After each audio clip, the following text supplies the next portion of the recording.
warahmatullahi wabarakatuh. Alhamdulillah, alhamdulillah rabbil alamin. Hamdan yuafi ni'amahu wa yukafi mazidah. Ya Rabbana lakal hamdu kama yanbaghi li jalali wajhikal karimi wa azimi sultanik. Allahumma shalli ala sayyidina Muhammad wa ala alihi wa sahbihi ajma'in. Amma ba'd. Yang terhormat pimpinan Pondok Pesantren Modern Nur Salam Sidoarjo, Kiai Haji Dr. Andes Makin Mudin. Yang terhormat Kepala Madrasah Bapak Omar Faroko. Yang terhormat Pembina Madrasah Bapak Bejo Akro. Yang terhormat para kepala TK, PAUD dan KB yang telah hadir, serta Bapak Ibu guru dan teman-teman yang berbahagia. Tiada untaian kata yang paling indah yang patut kita ucapkan kecuali rasa syukur alhamdulillah kehadirat Allah Subhanahu wa taala atas limpahan rahmat dan hidayahnya sehingga kita bisa berkumpul di majelis yang mulia ini.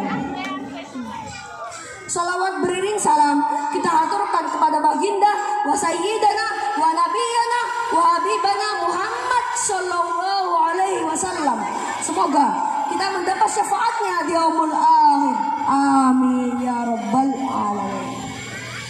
A'udzu billahi minasyaitonir rajim. Bismillahirrahmanirrahim.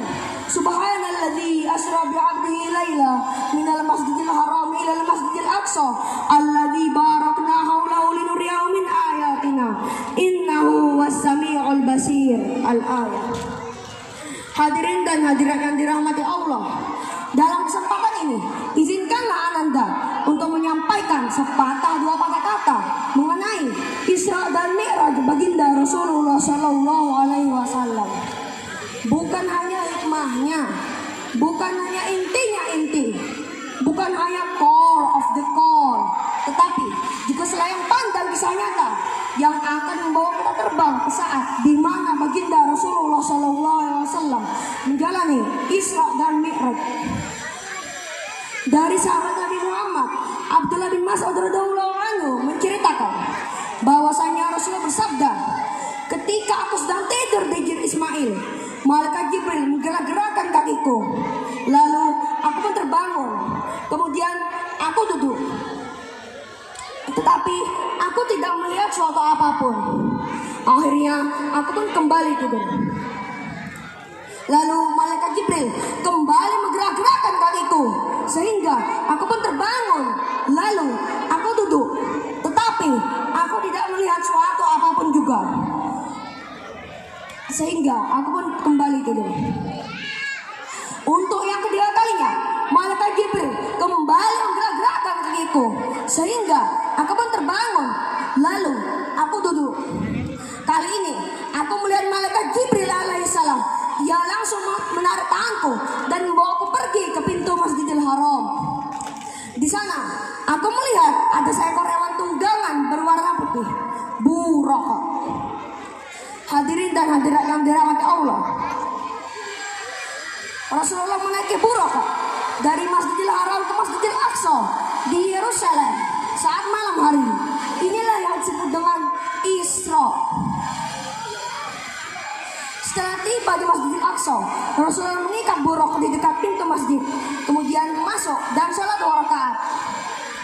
Setelah itu keluar, sehingga malaikat Jibril alaihissalam membawakan 3 gelas kepadaku berisi susu, arak, dan air putih. Rasulullah mendengar suara bergetar ketika gelas itu dihidangkan kepadanya. Jika mengambil gelas yang berisi air putih, maka Rasulullah dan umatnya akan tenggelam. Jika mengambil gelas yang berisi arak, maka Rasulullah dan umatnya akan tersesat. Jika mengambil gelas yang berisi susu, maka Rasulullah dan umatnya akan mendapat hidayah. Kemudian Rasulullah pun memilih susu. Maka malaikat Jibril alaihissalam berkata, Wahai Rasulullah, engkau dan umatmu telah mendapat hidayah. Hadirin dan hadirat yang dirahmati Allah, setelah itu didatangkan kepada Rasulullah Mi'raj, yaitu tangga yang memiliki beberapa tingkatan. Rasulullah naik dari langit pertama hingga langit ketujuh. Rasulullah melihat Sidratul Muntaha. Rasulullah juga melihat Nabi Ibrahim sedang bersandar di Baitul Ma'mur, Ka'bahnya lah. Kemudian Rasulullah mendapat perintah dari Allah, sholat 50 waktu sehari semalam. Lalu Rasulullah pun turun dan menemui Nabi Musa. Ia berkata, berapa waktu sholat yang diwajibkan kepadamu? Rasulullah menjawab, 50 waktu sehari semalam. Nabi Musa pun berkata lagi, sholat itu sangatlah berat, sedangkan umatmu sangatlah lemah. Mintalah pengurangan kepada Allah. Pengurangan terjadi beberapa kali, sehingga dikurangi menjadi 5 waktu sehari semalam. Setelah itu Rasulullah pun turun dan kembali menemui Nabi Musa. Nabi Musa menyuruh Rasulullah untuk meminta keringanan lagi kepada Allah. Maka Rasulullah pun berkata, aku sudah berkali-kali menghadapinya, aku malu kepadanya, aku tidak akan meminta pengurangan lagi. Kemudian Rasulullah pun turun dan kembali ke Masjidil Aqsa, lalu ke Mekah menaiki Buraqah, dan sampai di Mekah dalam keadaan langit yang masih gelap. Hadirin dan hadirat yang dirahmati Allah, keesokan harinya Rasulullah menceritakan kepada penduduk Mekah dan memanggil penduduk Mekah, hai penduduk Mekah, jika aku memberitahu kalian bahwa di balik gunung itu ada musuh yang hendak menyerang kita, apakah kalian percaya? Mereka menjawab, kami percaya, karena engkau adalah orang yang jujur, tidak pernah bohong, dan dapat dipercaya. Maka Rasulullah pun berkata lagi, jika aku memberitahu kalian bahwa semalam aku diberangkatkan oleh Allah dari Mekah ke Baitul Maqdis, lalu naik ke langit ketujuh dan kembali ke Mekah dalam keadaan langit yang masih gelap, mereka tidak percaya. Bahkan sebagian ada yang sudah masuk Islam kembali murtad. Bahkan sebagian ada yang menceritakannya kepada Abu Bakar. Abu Bakar pun berkata, kalian pasti mendustakannya. Demi Allah, jika benar Rasulullah berkata demikian, maka pastilah benar. Kemudian Abu Bakar mendatangi Rasulullah dan bertanya, wahai Nabiullah, benarkah engkau diberangkatkan oleh Allah semalam dari Mekah ke Baitul Maqdis? Maka Rasulullah berkata, benar. Abu Bakar pun berkata lagi, jika memang benar, tunjukkanlah kepadaku bentuk Masjidil Aqsa, karena aku sudah pernah pergi ke sana. Karena Rasulullah sebelumnya belum pernah pergi ke Masjidil Aqsa, dan saat Isra Mi'raj, Rasulullah hanya melihat sepintas saja. Rasulullah bingung. Dan saat itu juga Rasulullah mendapat petunjuk untuk menengadahkan kepalanya ke langit.